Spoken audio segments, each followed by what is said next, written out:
Hey everyone!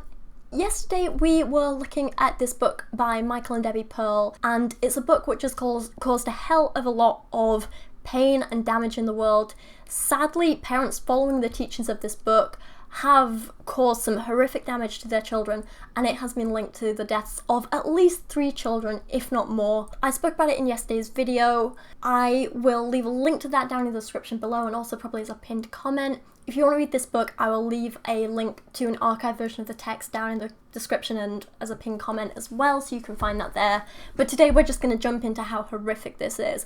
I probably should have said this at the beginning of the last video as well, but I kind of find trigger warnings stupid, but on the other hand, if you have any emotional issues surrounding child abuse or anything like that, just be very careful watching this video because it's horrific, it's disturbing, it's sickening, it's saddening. And with that, let's get into chapter 9. Chapter 9 is called Training Examples, and on a slightly lighter note than the rest of this book, one of the kind of interesting, funny little bits I want to start here with is this little story they tell, which reads, "The other day at our house, a 3-year-old girl was playing with dolls. Let me interject. All children's dolls should be baby dolls, not Barbie dolls. The fantasy arising from playing with baby dolls causes the child to roleplay mother. The fantasy arising from Barbie dolls causes the child to roleplay a sex goddess." Damn! Sorry that some girls want toys that give them more aspirations than just being a mother. I was never really into baby dolls when I was a kid. I had one baby doll called Tiny Tears, and I loved her because she did this thing where you could feed her water through this bottle, and then when you squeezed her tummy, the tears would come out of her eyes, and it would look like she was crying. And I kind of liked it as more of a cool, albeit very basic, little kind of piece of tech. I was interested in that aspect of it rather than the, oh look, it's a baby kind of thing. But I loved my Barbie dolls. I loved Barbie. They were my favourite things. My parents would save up and buy me collector's edition of dolls. I had this gorgeous masquerade ball Barbie in this fuchsia silk and black velvet dress, her hair up in curls, and she was beautiful and I loved her so much. I had an ice skating Barbie, I had a vet Barbie with a veterinary clinic, I had a dog walker Barbie, I had all these different Barbies, and some of my favourite memories are going to Barnsley Market on a Saturday morning with my mum and picking up second-hand Barbie dolls in all these cool eclectic outfits from the stalls there. It was amazing. I used to get the Barbie books where Barbie would have all these different jobs, or she'd travel around the world, or she'd solve mysteries, and I had this Barbie magazine that's called something like Around the World with Barbie, and every week or every month or whatever it was, she'd go to a different country, and you'd learn all about that country, and there'd be stories about the country, there'd be the history of the country, and you'd get an outfit that was typical of that country's culture. It was amazing. My point is, it was amazing. I got so much out of Barbie. There was no pretending to be a sex goddess, but Barbie gave me something to aspire to. Barbie taught me that I could grow up to do whatever I wanted with my life. I didn't have to just be someone's mum. Barbie taught me I could have dreams. Barbie, sparked my lifelong love of clothes and fashion and playing with outfits and being daring and just dressing however made me feel good. Screw these 2 people for thinking girls should only be mothers. There's nothing wrong with wanting to be a parent, and there's nothing wrong with wanting to have an awesome career. There's nothing wrong with wanting to have hobbies. There's nothing wrong with loving fashion and pretty dresses, or not pretty dresses if that's what you're into. And that's the great thing about Barbie, is that she gives young girls so many different things to aspire to. And now they're doing kind of different size Barbies, and some who have different body types and different things like that. Anyway, my point is, screw this guy who's girls should only play with baby dolls. Screw him. That was a little aside, but I felt it was important before we get into the serious stuff. Anyway, Michael carries on with this story, and it gets super, super creepy when the 3-year-old girl starts shouting out to her baby doll, "Switch, switch, switch. Mama will have to spank you." She's 3.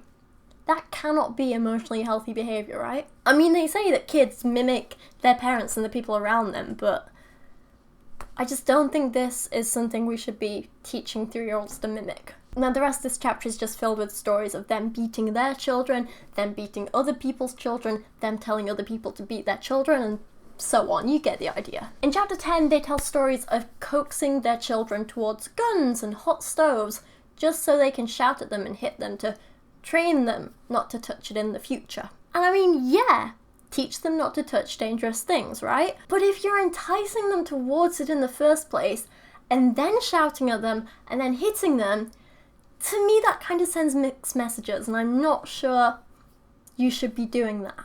And then one of the most disturbing stories in the book is about how Michael, I can't believe I'm even having to retell this, Michael wanted to teach his children not to play near the pond they had in their back garden.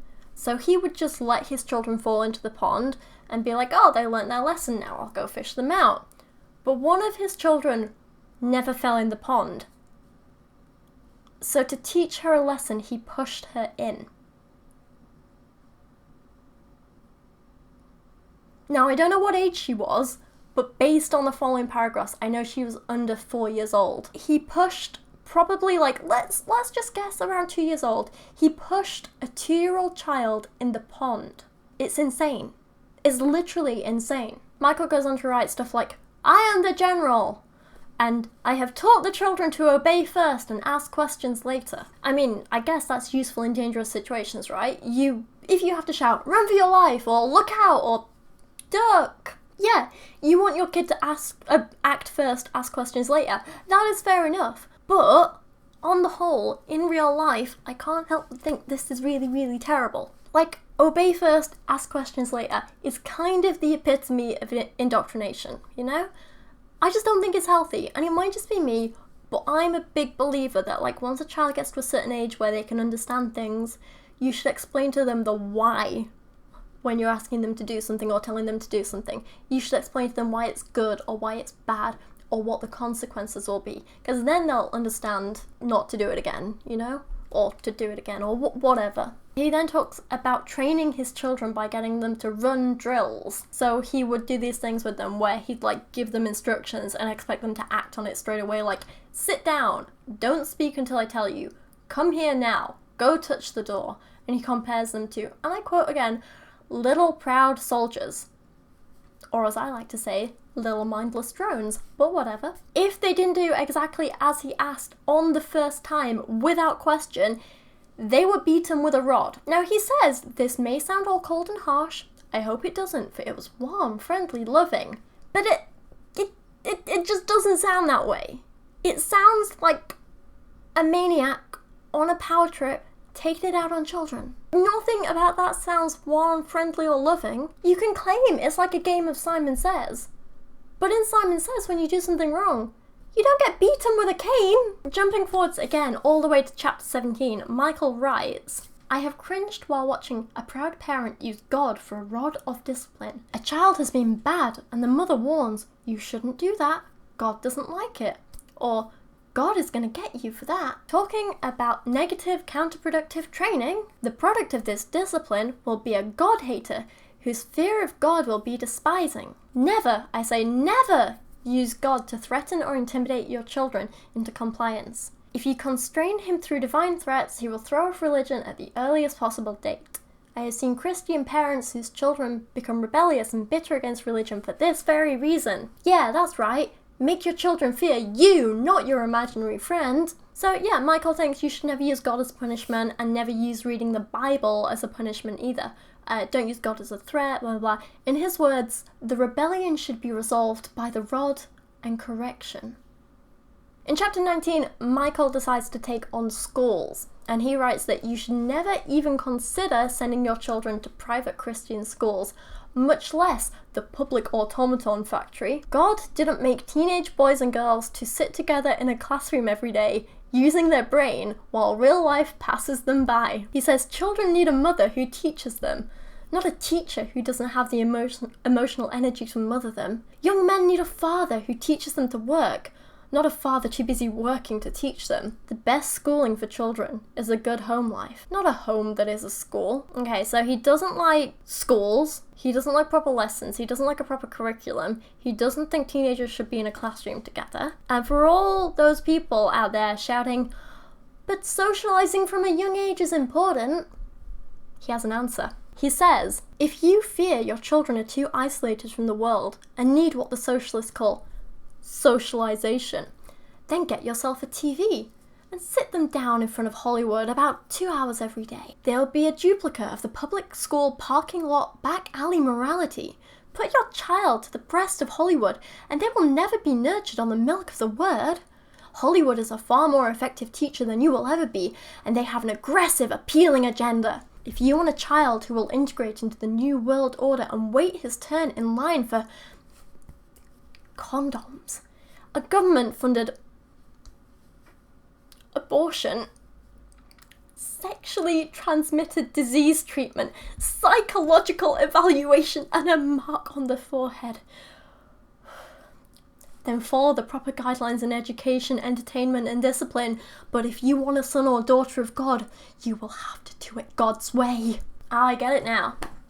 You're scared. He thinks being around other children will stop his children from seeing him as God. I'm not joking, that's what he said he wanted earlier in the book. He wanted his children to see him as God. He thinks that if his children are exposed to the outside world, then that is automatically a bad thing. He would rather his children were socially awkward, mindlessly following whatever he said. He would rather his children didn't understand the first thing about their bodies or the outside world or society or even what they're letting themselves in for when they marry someone they've known for 5 minutes and jump straight into bed with them on their wedding night with no preparation. He would rather his children were like that. He would rather that than they were productive members of society who are independent thinkers. He'd rather that than his children have good self-esteem and a healthy attitude towards their sexuality, who are responsible enough to practice safe sex and get regular STD checks. He would rather his children were naive than responsible. The book ends with Michael and Debi writing letters to their sons and daughter. The one that Debi writes to her daughters is kind of short. I feel like Michael maybe didn't want her to write too much. So she literally just writes a few paragraphs, and the one kind of that stands out to me is this one that says, "Remember to be a hidden woman. Stand behind your man with prayer, encouragement and trust. Honour him, bless him, and serve him as unto the Lord." Yeah, I definitely want to teach my daughter to be nothing but some hidden extension of a man. So healthy. The interesting one though is Michael's letter to his sons. This is long. He writes, "First know that the woman you will marry will be the lifelong mother of your children." Assuming a few things there, aren't you, Michael? What if your sons are gay? What if they don't want to get married? What if they don't want kids? What if the woman they're married to doesn't want kids? What if their future wives can't have children? Didn't really think this through, did you? He writes, "When you look for a wife and mother for your children, the first qualification is that she love the Lord and be his disciple. Nothing else will keep her for the duration. She will need to know how to pray.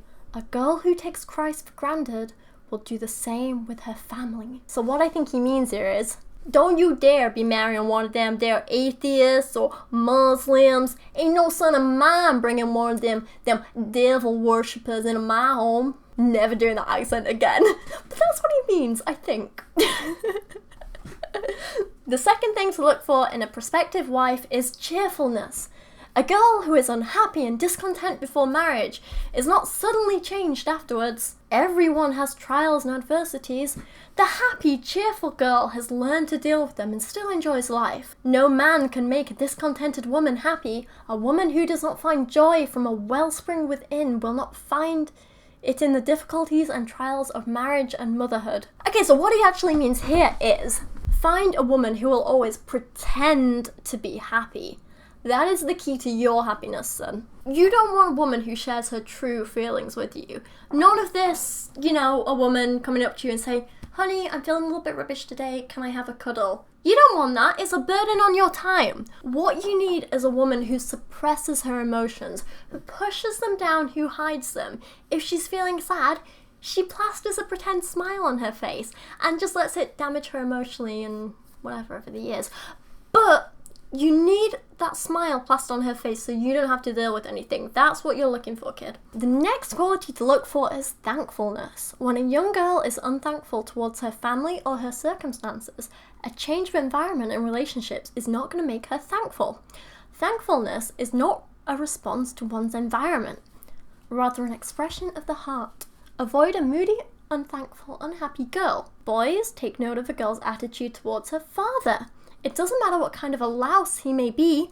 If she is rebellious to him, she will be twice as rebellious to you. If she speaks disrespectfully of or to her father, she will do likewise towards you. So what he means here is, son, I like this girl you're dating.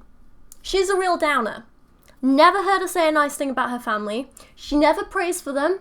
Never heard her say nice stuff about her dad. She's never thankful for her family. I think you should let me talk to her. What do you mean your mother was an alcoholic and your father raped you? You're just ungrateful, that's what you are. Thankfulness is not a response to one's environment, but an expression of the heart. Why can't you just be thankful that your dad found you attractive enough to rape you?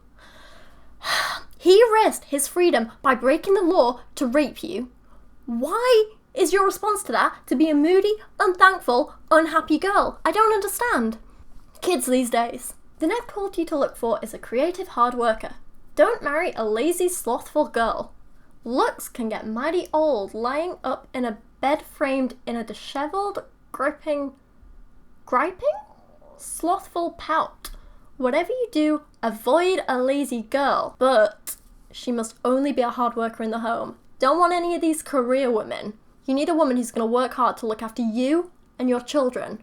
Nowhere else. Avoid the girl who is enamoured with her own looks. Better to marry a homely girl who is content to love and be loved than one who is going to spend her years trying to maintain her fading beauty. Life is too big and too full to be spent waiting on a disappointed woman who is regretfully looking in the mirror.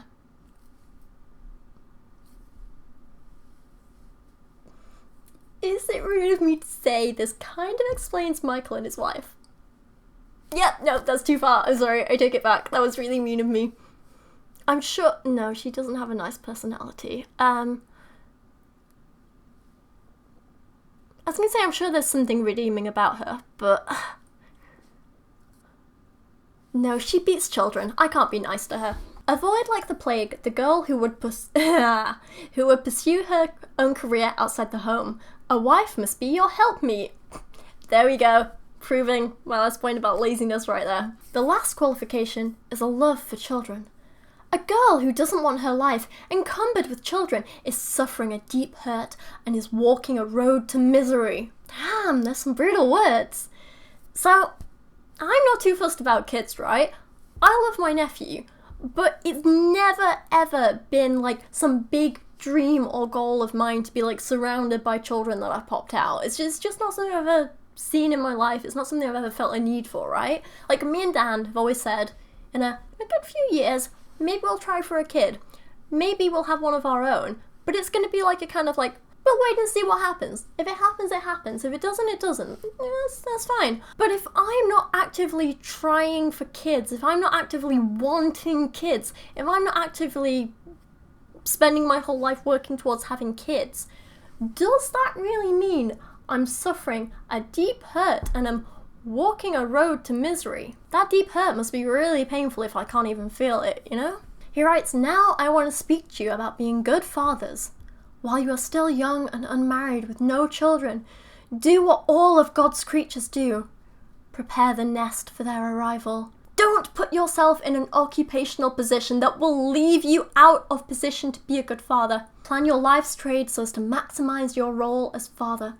Fathers who become absorbed in their success in business will make lousy fathers.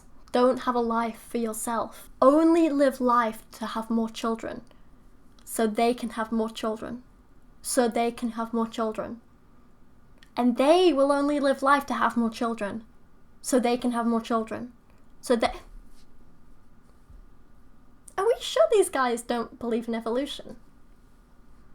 As the boys get older, make sure they are not too much confined to studies. By the time they are 12 or 13, they should be pretty well through with school and involved in an occupation with you. Continue to expose them to concepts and ideas, but above all provide real-life problems that they must solve. Bicycle, small engine, or appliance repair. All forms of building and maintenance are essential training. And if your kids do enjoy school, you know, the academic stuff, if they like maths, science, if they want to go to university, study, get a PhD, become a researcher, screw that. Tell them they need to fix a bike instead. Because that is what real men do. Your kid comes to you and he's like, Dad, I want to be a biochemist. He comes to you and says he wants to study art history. He comes to you and says he wants to become an accomplished actor and act with the Royal Shakespeare Company. Do you know what you do? You seriously reconsider your stance on abortion and ask, is 18 years old too late? Did I leave that too long? Can I still abort at that age? But seriously, no, building and maintenance are the only trades suitable for a son or grandson of mine. I'm not having any of these, you know what's in my family, scientists. Ugh. Academics, no, none of that. He goes on with more of these crazy rules like, forget about buying them toys other than a metal truck for the little boys or a tricycle and baby dolls for girls. And he has like, don't buy stylish clothes or shoes. Hollywood is not for God's children. Don't allow the brainless, subversive Sesame Street type propaganda to come into your house. So yeah, and with Debi's letter, we come to the end of the book. So that is pretty horrific, yeah? This video wasn't quite so bad as the last one. I covered most of the horrific beating your child stuff in the last video. This was just some kind of crazy rules and stuff. And, you know, pushing your kids in ponds and whatnot. According to one article, which I'll link below, between 2007 and 2014, this book was involved in the deaths of at least 3 children whose parents had been following the advice given by Michael and Debi Pearl in this book. In the case of 13-year-old Hannah Williams, who was killed by her adoptive parents in 2011, they apparently diligently applied the book's concepts to all of their children, but complained that because Hannah wasn't trained from a young age, she was rebellious. So she faced daily torture from her adoptive parents, who were trying to train her, which included being made to sleep in a barn, having all of her clothes and shoes taken away and be made to wear nothing but a towel, being hit with belts and long plastic tubing. And there's just so many details in an article, which I've linked below, about this story. There's another article about the other children. It's horrific. This stuff is sickening and saddening to read, and it's all because of Michael and Debi's book. I know I spent a lot of these last 2 videos joking around about things to show the ridiculousness of a lot of their points, but honestly, the actual real-life consequences of this book are disturbing, they're disgusting, and it shouldn't happen. Sure, the Pearl's kids might have turned out okay, but when this book has been linked to the deaths of numerous children, surely they must realise how wrong it is. I can't believe they're still selling this book. I can't believe Amazon is still selling this book. I can't believe Michael and Debi are still out there writing more books and trying to push this agenda. It's disgusting, it's horrible, and with that, I'd like to hear your thoughts on this topic. It's horrible. If you want to read the article, if you want to read the book, the archived text of it is linked below if you want to read it without buying anything. Just honestly, I'm gonna end this here. I want to hear your thoughts on this. Sorry these 2 videos have been long. Sorry there's been a lot to get through. Sorry I'm a little bit angry and moany and complainy, but this is disgusting and disturbing, and it was incredibly difficult to read, both the book and the articles about the poor children who suffered because of it. No child should have to go through this, and I'm so sorry that the ones who lost their lives had to. I'm so sorry for the other children who've been beaten and hit by people they should have been able to trust because of this book. It's horrific, and yeah, that's pretty much how I want to end this. But for now, thank you so much for watching today. Like I say, please let me know your thoughts in the comments below. I know this has been long, and if you've made it through this far, thank you so much for watching. I'll see you guys again soon. If you like this video and you want to hear me talk more about sciencey stuff, you can check out the Here and How podcast, which I host with Rationality Rules and Holy Kool-Aid. But for now, I just want to say an extra special thank you to everyone who is supporting me on Patreon this month. You guys are incredible. A special thank you goes out to Gambit and his Chauffeur, Mark Dauner, Eric Reid, Christian Berg, Rachel B. Royer, Religion is BS, Matthew Meinema, Jaylee Moore, Sir Michael Moore, Jadeon Sheppard, Greg Ladd, and Pizelated Skeptic. Also go check out everyone who is listed down in the description and on the video end screen here. You guys are all amazing, and I cannot thank you enough.